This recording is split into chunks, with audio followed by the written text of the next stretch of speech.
Good morning. Good morning. Welcome to Google I/O. It's a beautiful day, I think warmer than last year.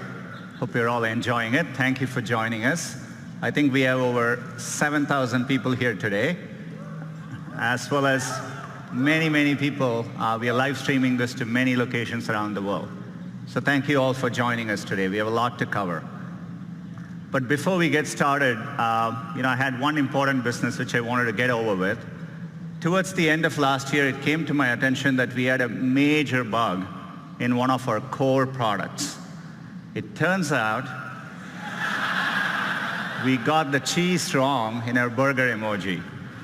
Anyway, we went hard to work. I never knew so many people cared about where the cheese is. We fixed it. The irony of the whole thing is I'm a vegetarian in the first place.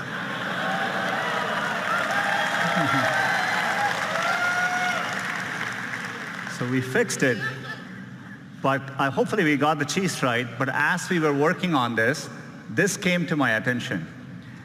I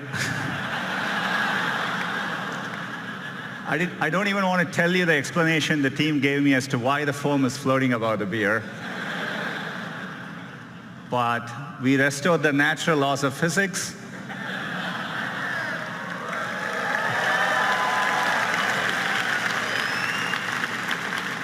So all is well. We can get back to business. We can talk about all the progress since last year's I/O. I'm sure all of you would agree, it's been an extraordinary year on many fronts. I'm sure you've all felt it. We're at an important inflection point in computing, and it's exciting to be driving technology forward. And it's made us even more reflective about our responsibilities. Expectations for technology vary greatly depending on where you are in the world or what opportunities are available to you. For someone like me who grew up without a phone, I can distinctly remember how gaining access to technology can make a difference in your lives. And we see this in the work we do around the world. You see it when someone gets access to a smartphone for the first time. And you can feel it in the huge demand for digital skills we see. That's why we've been so focused on bringing digital skills to communities around the world. So far, we have trained over 25 million people, and we expect that number to rise over 60 million in the next 5 years. It's clear technology can be a positive force, but it's equally clear that we just can't be wide-eyed about the innovations technology creates. There are very real and important questions being raised about the impact of these advances and the role they'll play in our lives. So we know the path ahead needs to be navigated carefully and deliberately, and we feel a deep sense of responsibility to get this right. That's the spirit with which we are approaching our core mission to make information more useful, accessible, and beneficial to society. I've always felt that we were fortunate as a company to have a timeless mission that feels as relevant today as when we started.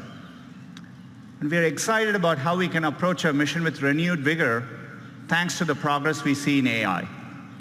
AI is enabling this for us to do this in new ways, solving problems for our users around the world. Last year at Google I/O, we announced Google AI.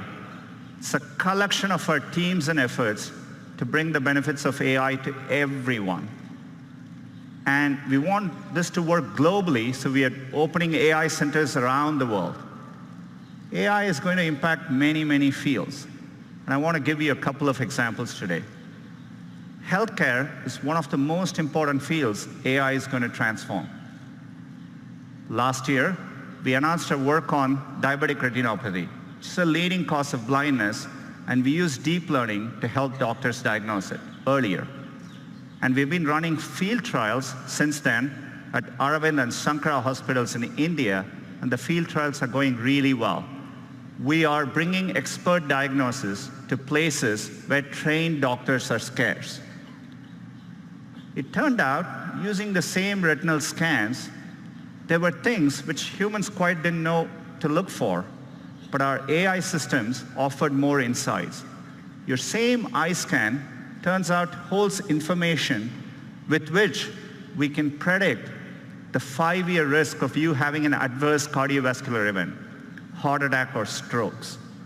So to me, the interesting thing is that more than what doctors could find in these eye scans, the machine learning systems offered newer insights. This could be the basis for a new non-invasive way to detect cardiovascular risk. And we just published the research, and we are going to be working to bring this to field trials with our partners. Another area where AI can help is to actually help doctors predict medical events. Turns out doctors have a lot of difficult decisions to make, and for them, getting advance notice, say 24 to 48 hours before a patient is likely to get very sick, has a tremendous difference in the outcome. And so we've put our machine learning systems to work. We've been working with our partners using de-identified medical records. And it turns out if you go and analyze over 100,000 data points per patient, more than any single doctor could analyze, we can actually quantitatively predict the chance of readmission 24 to 48 hours before, earlier than traditional methods. It gives doctors more time to act. We are publishing our paper on this later today, and we are looking forward to partnering with hospitals and medical institutions. Another area where AI can help is accessibility. We can make day-to-day use cases much easier for people. Let's take a common use case. You come back home in the night and you turn your TV on. It's not that uncommon to see two or more people passionately talking over each other. Imagine if you are hearing impaired and you're relying on closed captioning to understand what's going on. This is how it looks to you. On a Danny Ainge level, but he's above a Colangelo level. In other words, he understands enough to... As you can see, it's gibberish. You can't make sense of what's going on. So we have machine learning technology called Looking to Listen. It not only looks for audio cues, but combines it with visual cues to clearly disambiguate the two voices. Let's see how that can work, maybe in YouTube. Not on a Danny Ainge level, but he's above a Colangelo level. In other words, he understands enough to... You said it was all right to lose on purpose. You said it's all right to lose on purpose and advertise that to the fans. It's perfectly okay. You said it's okay. We have nothing else to talk about. We have a lot to talk about.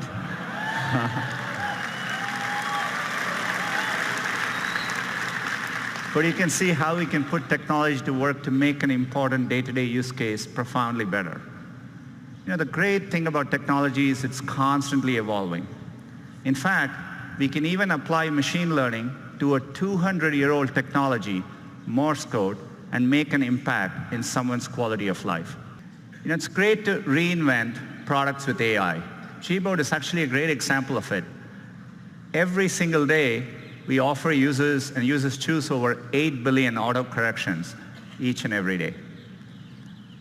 Another example of one of our core products, which we are redesigning with AI, is Gmail. We just had a new, fresher look for Gmail, a recent redesign. Hope you're all enjoying using it. We are bringing another feature to Gmail. We call it Smart Compose. So as the name suggests, we use machine learning to start suggesting phrases for you as you type. All you need to do is to hit tab and keep auto-completing.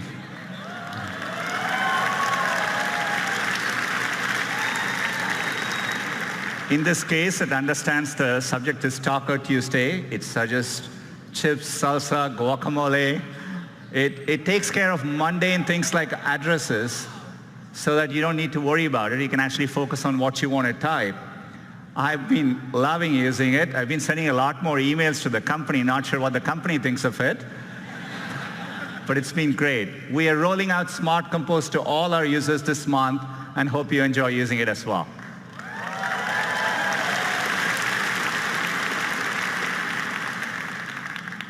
Another product which we built from the ground up using AI is Google Photos. Works amazingly well and at scale. If you click on one of these photos, what we call the photo viewer experience, where you're looking at one photo at a time, so that you understand the scale, every single day, there are over 5 billion photos viewed by our users, each and every day. So we want to use AI to help in those moments. So we are bringing a new feature called Suggested Actions, essentially suggesting smart actions right in context for you to act on. Say, for example, you went to a wedding and you're looking through those pictures. We understand your friend Lisa is in the picture, and we offer to share the 3 photos with Lisa, and with one click, those photos can be sent to her. So the anxiety where everyone is trying to get the picture on their phone, I think we can make that better. Say, for example, if the photo in the same wedding, if the photo is underexposed, our AI systems offer a suggestion to fix the brightness right there, one tap, and we can fix the brightness for you. Or if you took a picture of a document which you want to save for later, we can recognize, convert the document to PDF, and make it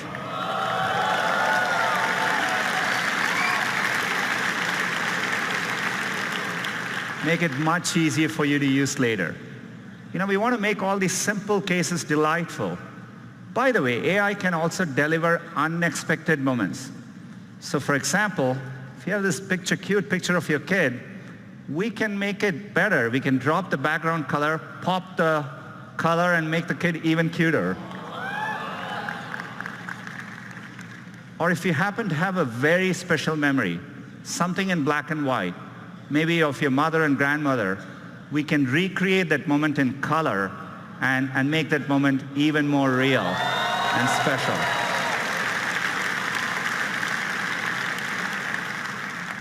All these features are going to be rolling out to Google Photos users in the next couple of months.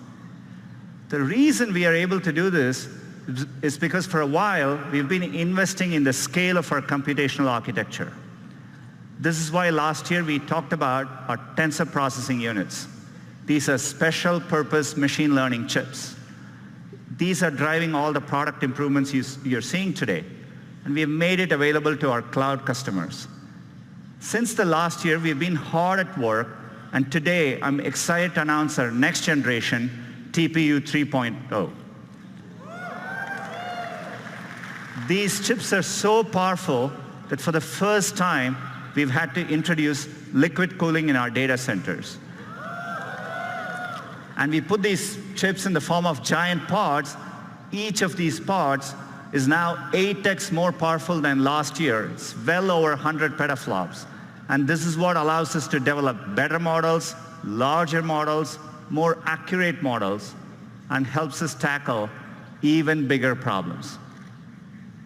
And one of the biggest problems we are tackling with AI is the Google Assistant.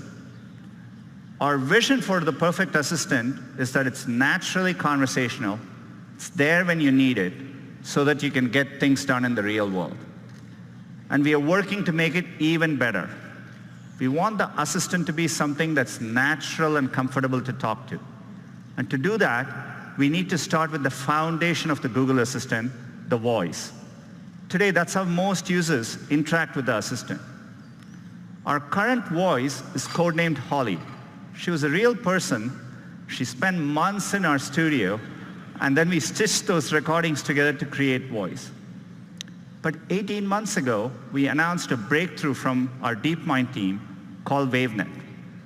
Unlike the current systems, WaveNet actually models the underlying raw audio to create a more natural voice. It's closer to how humans speak. The pitch, the pace, even all the pauses that convey meaning. We want to get all of that right. So we've worked hard with WaveNet, and we are adding, as of today, 6 new voices to the Google Assistant. Let's have them say hello. Good morning, everyone. I'm your Google Assistant. Welcome to Shoreline Amphitheater. We hope you'll enjoy Google I/O. Back to you, Sundar.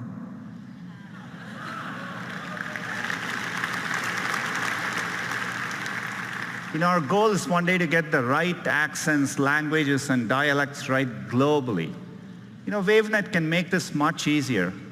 With this technology, we started wondering, who we could get into the studio with an amazing voice. Take a look. Couscous, a type of North African semolina in granules made from crushed durum wheat. I want a puppy with sweet eyes and a fluffy tail who likes my haikus.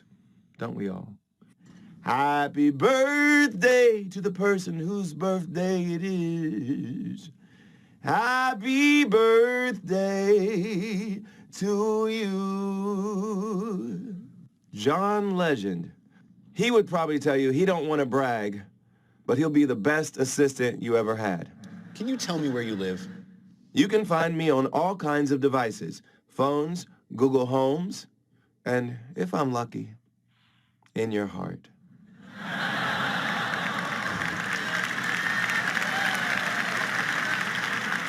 That's right, John Legend's voice is coming to the assistant. Clearly, he didn't spend all the time in the studio answering every possible question that you could ask. But WaveNet allowed us to shorten the studio time, and the model can actually capture the richness of his voice. His voice will be coming later this year in certain contexts so that you can get responses like this. Good morning, Sundar. Right now in Mountain View, it's 65 with clear skies. Today, it's predicted to be 75 degrees and sunny. At 10 a.m., you have an event called Google I/O Keynote. Then, at 1 p.m., you have margaritas. Have a wonderful day. I'm looking forward to 1 p.m. So John's voice is coming later this year. I'm really excited we can drive advances like this with AI. We are doing a lot more with the Google Assistant. And to talk to you a little bit more about it, let me invite Scott onto the stage.